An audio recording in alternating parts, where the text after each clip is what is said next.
Malcolm-Jamal Warner, the Cosby Show star, drowning in secluded paradise on Sunday. What makes that beach so treacherous? You know, it's similar to other beaches where there are strong rip currents that are deceiving. Mike Geist helps run a volunteer lifeguard organization here. He says while no lifeguards were on duty that day, Geist's friend, who happens to be a trained lifeguard, was there to surf and discovered Warner unresponsive in the water. You know, the first thing that they do is they bring him to the surface and give the emergency respirations. Right there in the water on the surfboard. And when he didn't respond to that, my friend rapidly took him into the beach and they immediately began CPR. These are the first things we saw when we pulled up to the beach. Signs in Spanish and English warning people about potentially hazardous conditions. This sign even giving a roadmap for how to escape a rip current. Costa Rica's Red Cross says they were able to rescue another man alive who was taken to a clinic in critical condition. Meanwhile, tonight, the outpouring continuing to grow. Blue suede shoes, hit it. One for the money, two for the show. Raven Simone, who played Warner's niece on The Cosby Show, posting this emotional tribute. He was the big brother. He was one of the most multifaceted, talented men. So gentle. In a 2013 interview, Warner said his proudest achievement wasn't to hit sitcom, but building a life beyond The Cosby Show. If I die tomorrow, I know I would go with a smile on my face. And with that, Jesse joins us now live from Costa Rica. Jesse, officials say Warner's autopsy is now complete.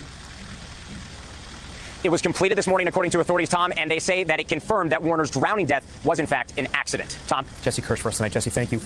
We thank you for watching. And remember, stay updated on breaking news and top stories on the NBC News app or watch live on our YouTube channel.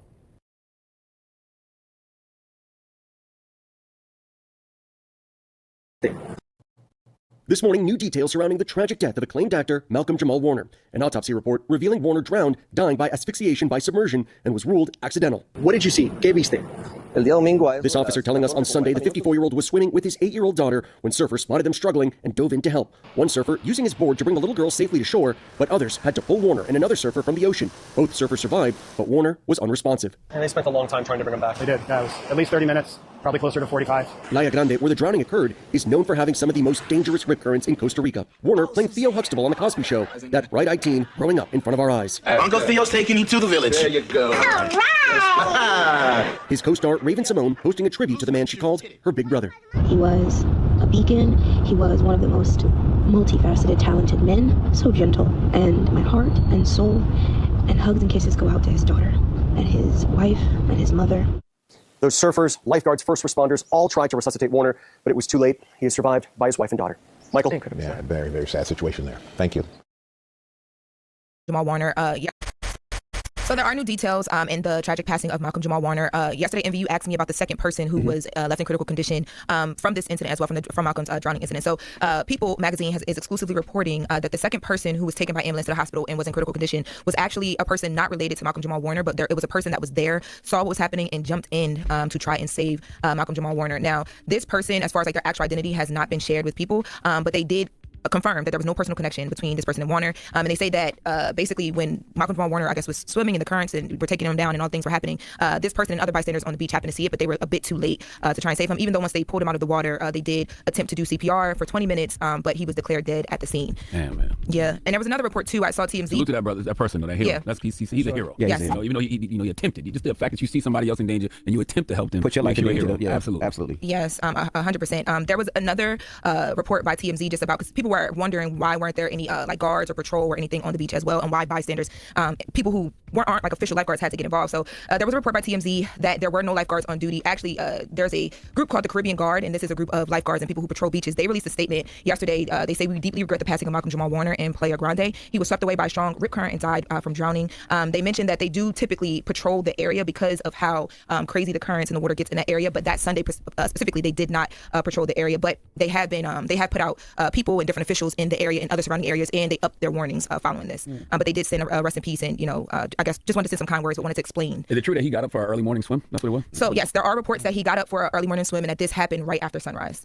Listen, if you go on vacation, to these Caribbean islands, like that's what I like to do. Get up early in the morning, go jump in the water early, solo. I do it all the time. Yeah, that's what I would do. I get up before the kids get up or before the wife gets up, and I would go swim. I'm a swimmer, so I would go swimming. I'm not a swimmer though. I'm a walker in water. I'm a swimmer. Meaning that when I go in the water, if my feet can't touch the ground, okay, I'm not going no farther than that. Yeah, as soon as my little feet can't touch the ground. So you like pools? No, I actually like the ocean. I just like shallow water. You just don't go past a certain point. I totally understand. I get it. Yeah, and another thing too that the Caribbean Guard said is that this was one of the most challenging. It's known as one of the most challenging beaches because it's a beach known for local surfers. So they did have signs in English and Spanish warning of danger of drowning and other things. But there were no guards there at the time. And they tell you that if you ever get caught in a riptide, the worst thing to do is try to swim away from it because it pulls you in and you're using your energy. They said either let it pull you in hold your breath, let it pull you in, or swim parallel to the actual where you're going. Because it don't take you under, right? It just takes you out. It can take you under. It can take you under. Yeah, it depends on. Yeah, it depends. Yeah. Definitely take you under. And then the water is so, like, we can't beat water. No. Yes, and it was his wife actually alerted authorities, Charlamagne, after Malcolm-Jamal Warner went out for that swim after sunrise. He hadn't returned for over an hour, so she then alerted authorities. Yeah, and Raven-Symoné, actually, because I know a lot of people were wondering how Raven-Symoné is doing, and Miss Felicia Rashad. Raven-Symoné posted yesterday to her Instagram, remembering Malcolm. Let's take a listen. Words cannot describe the pain and sadness and surprise that I feel with the recent loss of MJW. He was the big brother. He was a beacon. He was one of the most multifaceted, talented men. So gentle. And my heart and soul and hugs and kisses go out to his daughter and his wife and his mother. He gave the best advice. He gave the best hugs. And his smile will always be a huge, bright, white smile on my head forever. I love you, and I know you're watching over all of us now. Bye, Malcolm. That brother Malcolm-Jamal Warner was intentionally trying to be the best version of himself at all times. He was intentional with his art and how he showed up in the world. Like that is what I always saw from Malcolm-Jamal Warner. Yeah. It's very sad. Very sad. Extremely. Man. All right. Well, that is the latest with Lauren. Now, when we come back, we got front page news. And don't forget, next hour, will.i.am and Taboo from the Black Eyed Peas will be joining us. It's the Breakfast Club. Good morning. Hold up. Every day I wake up, wake your ass up. The Breakfast Club. Y'all finished or y'all done?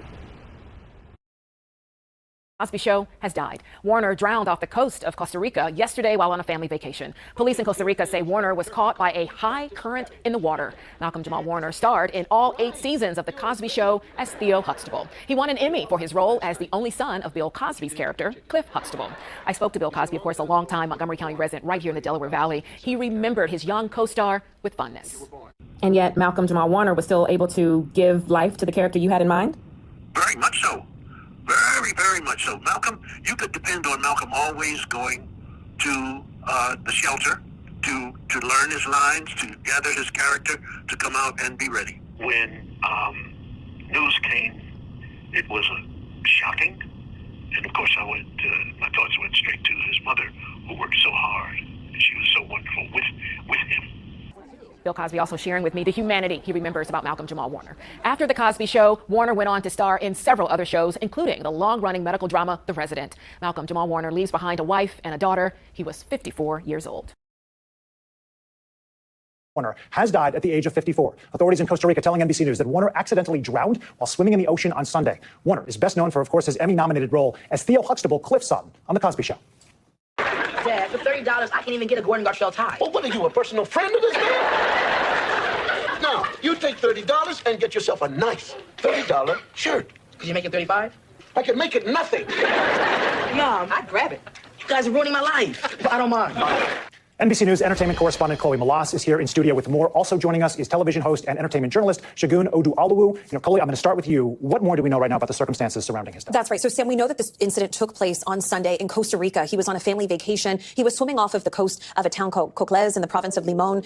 He was swimming at Playa Grande. I mean, I've visited Costa Rica a few times. I was there with my family a few years ago, and those currents can be very strong. And it appears that he died by drowning. Costa Rica's Judicial Investigation Police confirming to NBC News that he was declared dead by the Red Cross and that some bystanders actually tried to come to his rescue. But unfortunately, it was too late. NBC News, we have reached out to his family for comment. He leaves behind his wife and a young daughter. Wow. Tragic, and obviously so many details yet to come about the circumstances surrounding his death. First, I'm just going to pivot for a second to Shagun. As some of our younger viewers may not be familiar with his role on The Cosby Show, can you talk about the words Theo Huxtable, right? It's sort of historic and frozen in time as this iconic character. What did that mean for television, and what does it still mean to this day?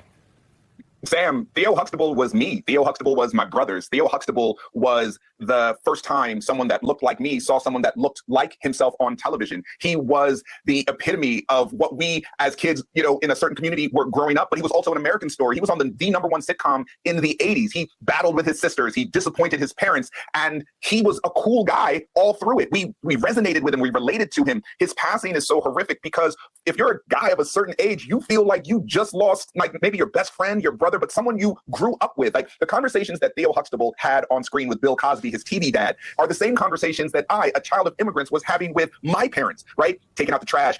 They were high achievers. My dad had a PhD. My mom is a therapist. Bill Cosby on the Cosby Show is a doctor, Claire is a lawyer, and you're struggling on how you're going to achieve this kind of lifestyle they have for you. What they talked about is what we talked about in our home. It was this American story we related to. So his passing is so hard to fathom, because I've been talking to friends of mine and my brothers and even my sister, like, can you believe this guy is gone at the age of 54, so young, when he meant so much to us growing up? It's just so interesting to hear, even years later, how it is still viewed, his role is still viewed through that lens, his natural charisma, the breaking of these racial tropes, everything that, Shagun, you just laid out. I do want to turn again to Chloe for a second. Have we heard it all from his co-stars or anyone else connected to Jamal? It doesn't appear so, and that's because this news is just unfolding in real time. We are all just learning of this tragedy, but Magic Johnson just taking to X moments ago saying that he and his wife are so sad to hear about the passing of our dear friend Malcolm-Jamal Warner. We were both super fans of the hit Cosby Show. That's just what you heard from Yagoon, right? I mean, this is a show that is played in countries on rerun a million times over, right? I mean, there are a few people that you know in the world by first name and also by the name of the show. You know Coca-Cola, you know the Cosby Show, right? And he is one of those individuals that goes down in pop culture history. But again, I mean, just the nicest things that Magic Johnson just posted, saying that he's praying for his family and the close friends during this difficult time. We've reached out to his former Cosby Show co-stars, and we haven't heard back. I'm sure it's a lot to process in this moment. It's also interesting to hear Magic Johnson as someone else who shifted cultural paradigms, transparency, conversations with families in the 80s and 90s. And one of the first to speak out, right? Absolutely. Great point on that. Shagun, can you tell us more about Warner's career beyond just the Cosby Show in those years? He was actually in the public eye for a very long time. Yes, he was. I mean, younger audiences might know him from the show about the show on O.J. Simpson, where he played the getaway driver in the white Bronco. But he was an artist. He won a Grammy. Like, he was on Def Poetry Jam. He had this incredible smile, this incredible voice, and he used it. He kept his life off screen rather private, and much to his credit, the little we know about him is what we saw on screen. And that's why I think it's so shocking for everyone, because everyone interacted with him through this lens of the screen, right? Like, we know him because either through an interview or something that he said, but never necessarily like in scandal, like Malcolm-Jamal Warner outside, paparazzi. That wasn't him. He was so classy. So just such a put together person that we wanted to emulate. I can't stress enough how much I wanted to emulate Malcolm-Jamal Warner, watching him on the Cosby Show, and then afterwards, the friends that he had on the show, the way he interacted and laughed, and then when you saw him, that ready smile, that deep voice, and that just confidence, like it was something to emulate, to be sought after. And so off screen, he's become, just this figure that, as you said, you know him by the show and you know him by his name, and don't need any more. It was such a unique role. Do you think, did he discuss, Jamal, in any way how he felt typecast over the years, trying to move on professionally beyond just those 8 years on the Cosby Show? There were conversations about us only seeing him as Theo. And so certain roles that he took after the show, you could see they were a little bit more mature. The Cosby Show never dealt with risque topics, or there was a wholesome quality to the Cosby Show, and some of his later roles were more adult. But I want also to stress, he was on the Cosby Show as a young teen himself, which is rare in television. Usually kids, when you see a TV kid is being played by someone who's in their 20s and 30s, like on 90210. He wasn't an adult. We were watching this guy grow up in real time. And so the roles that he took later from the Cosby Show were that of an adult who's kind of grown into them. So it kind of made sense, the progression of the show and his career. Such important historical context. Shagun Oduwalu, thank you so much for taking the time today. Chloe Malas as well, with your valuable reporting. Appreciate you both. We will have much more on all of our platforms throughout the day. We thank you for watching. Have you seen it? Through the window. All right. At first, I felt funny about charging it. But after I said I was your son, they said no problem. Yeah. Well, they love me because I make the clothes look good. Here it is. Dad, when I wear this on my date with Christine, oh, she is gonna die. Buttons does it again. How much is it? See the label? Gordon Gartrell. This is the shirt. Gordon Gartrell is a big designer. Check out these details. Hidden buttons, flap on the back, two-tone pockets. Work of art. How much? But the real thrill is the fabric. It's pure silk. Are your hands clean? Doctor's hands are always clean. Then why are they always washing them? How much? How much? How much? Dad, if you want quality, you're gonna have to pay for it.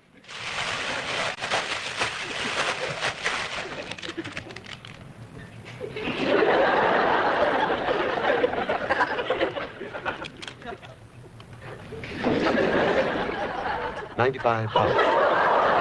Oh, well, there must be a pair of pants in there, too. $95. Dad, the salesman said this will last a lifetime. And just think, if I live to be 90, that's about $1 a year. Theo, I don't have a $95 shirt, and I have a job. Don't you want something better for your son? Sure. You want to trade your room for that shirt? No. All right, then. The shirt goes back. But, Dad, I told Christine I was getting a Gordon Gartrell. Tell Christine you lied. Dad. No 14-year-old boy should have a $95 shirt unless he is on stage with his 4 brothers.